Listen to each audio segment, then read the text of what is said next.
my first child, of course, was my son, and there's some difference between him and the next one because my husband was in the service. It's World War II, and he, of course, we traveled around as he was in this country, and then we lost some brothers in the service, and he was in the service, and as I said, I was more fortunate than some because my mother-in-law lost a child, and that's very difficult, especially in the war, because she had 3 boys over there at once. Ugh. And one of them, it was, as I said, deceased at that time, and he was my age.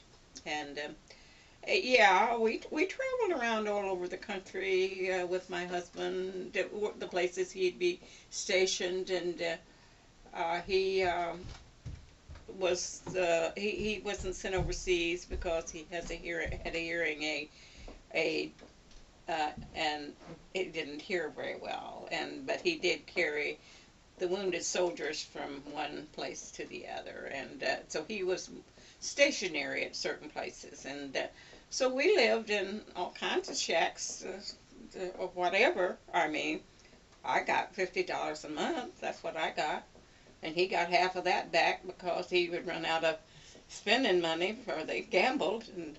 So, did you have kids yet when you were traveling around? I had the first one, yeah, and so no family around. You're following the army around with the baby. I'm from, and we rode buses that you had to wait. That the servicemen came first.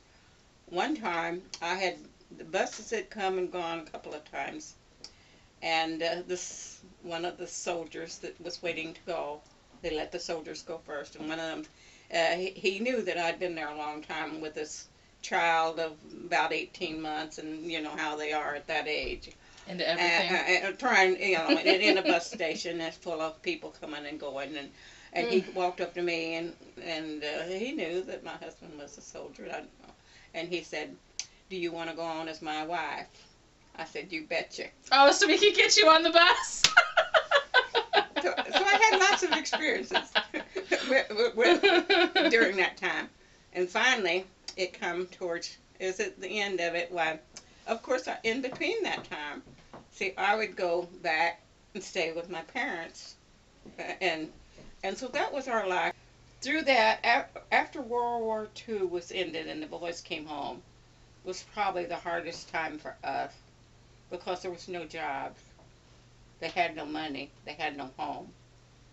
But as I said, I've always been a close, very clinging to money if I can get hold of it. Why does miserly have to have such a bad connotation I know, to it? I think it's such a good thing. But it has been such a blessing for us, is what I'm saying, is because I had saved $1,000 out of my $50 a month and sending him money.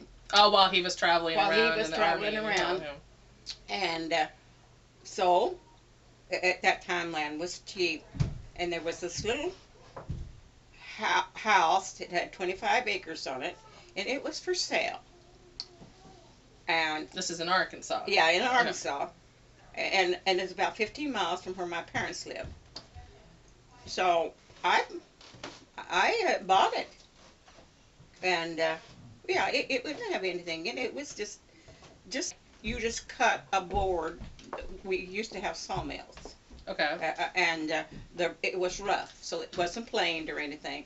But it was just, and it wasn't painted or anything. It was just like a shed. You built a shed, and it was yeah. We had a bed in it, and Mom gave me a bed, and as I said, just stuff that people give me. I mean, we didn't have any money except what I'd saved, and there wasn't any jobs, and that was the hardest time during it. As I said, that's whenever I had the ones that I didn't have any clothes for. The first one was pretty good. I mean, he was the first child. You were still with your mom at that point. And he had a lot of love. Grandparents are great. And you know, I think that's important to a child, that they have a lot of love. Yeah, I totally And agree. you have too many at once, and you don't. There's not enough of you to go around. And I think that's what happened with my 3 of them. Wow. Well, And, I'm just so grateful. I can't even travel with my kids with strollers and car seats and whatever. So I'm so grateful that even with my husband's hour each way commute, that I'm not following him around the country with 18-month-old Well, babies. we- So that's something to be grateful for.